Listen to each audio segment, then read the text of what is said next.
वालेकुम। वालेकुम सलाम व रहमतुल्लाहि व बरकातहू। जी खैरियत से, आप ठीक हैं? अल्हम्दुलिल्लाह, आप ठीक हैं? अल्हम्दुलिल्लाह। कौन और कहाँ से कॉल कर रही हैं? मैं पीटीएस ब्यूरो से बात कर रही हूँ, मिसेस जुल्फिकार। मैंने ये पूछना था, मुझे आवाज़ नहीं आ रही आपकी? जी जी बिल्कुल आ रही है मुझे आपकी आवाज़, मिसेस जुल्फिकार। मैंने ये पूछना था कि मुझे वो है ना, गैस की प्रॉब्लम बहुत हो जाती है, हेड में बहुत ज्यादा होती है, तो अच्छा, प्लीज कुछ गैस की प्रॉब्लम। जी। अच्छा, आपकी उम्र कितनी है, वजन कितना है? वजन नॉर्मल है और उम्र 43। उम्र 43। लंदन से कॉल कर रही है ना? नहीं, पीटरब्रो से। पीटरब्रो से। जी। ठीक है। आप अच्छा ये बताएं, गैस की प्रॉब्लम के साथ साथ इसके अलावा मेडिसिन में कौन सी मेडिसिन लेती हैं आप?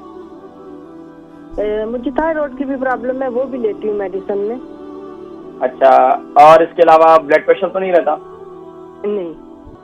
ठीक है, आप प्रोग्राम देखती रहे, मैं इंशाल्लाह जिक्र करता हूँ। ठीक है। मिसेस जुल्फ़िकार किसी प्रॉब्लम की उनको जो है गैस की बहुत ज़्यादा प्रॉब्लम है, और गैस की वजह से ज़ाहिर बात है जब इंसान को बादी की तकलीफ हो जाए तो बादी की तकलीफ इंसान को इस कदर परेशान करती है कि जिसकी वजह से सर में भी दर्द रहता है और बेचैनी और रहती है। उसके लिए सबसे बेहतरीन ये है कि अगर आपका ब्लड प्रेशर हाई नहीं रहता, जो आज मैंने कहवे का जिक्र किया है, खाने के 1 घंटे के बाद उस कहवे को इस्तेमाल करें। सौंफ 1 चम्मच, जीरा 1 चम्मच, अदरक जो है वो 3 इंच का 1 टुकड़ा डाल दें अगर आपका ब्लड प्रेशर हाई नहीं है। इसके अलावा आप उसके अंदर दालचीनी जो है वो 3 इंच का टुकड़ा डाल दें और इसमें थोड़ी चुटकी भर ग्रीन टी डाल दें। इस कहवे को उबालें, उबालने के बाद इस कहवे को, इसके अंदर अगर शुगर है तो फिर आप इसमें चीनी ना डालें, अगर शुगर नहीं है तो आप इसमें ब्राउन शुगर डालकर और या शहद डालकर इसको पिएं। इंशाल्लाह आपकी गैस की प्रॉब्लम, आपके मैदे की प्रॉब्लम और इंशाल्लाह आप देखेंगे कितनी अच्छी आपकी सेहत होना बेहतर होना शुरू हो जाएगी।